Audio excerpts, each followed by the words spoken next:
Hello friends, welcome to Creative Medicine. In this lecture, we will learn about Now, in the cystoid macular edema, what is the treatment of cystoid macular edema? Okay, treatment of cystoid macular edema actually depends upon the etiology.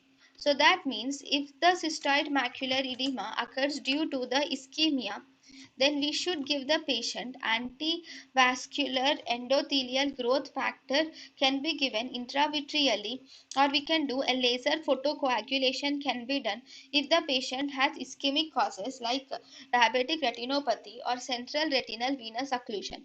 For both these we can give anti vascular endothelial growth factor eh, antibodies or drugs intravitreally, or laser photocoagulation is done.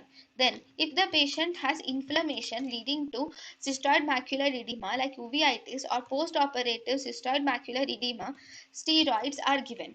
If it is due to the drugs causing the cystoid macular edema like epinephrine in aphakics or latanoprost or bimetoprost, then first we should stop the drugs. If it is due to mechanical vitreous traction on the macula, then you should do vitrectomy. If it is due to some hereditary causes like retinitis pigmentosa or inherited cystoid macular edema, then systemic carbonic anhydrase inhibitors are given to the patient. thank you and thank you for watching.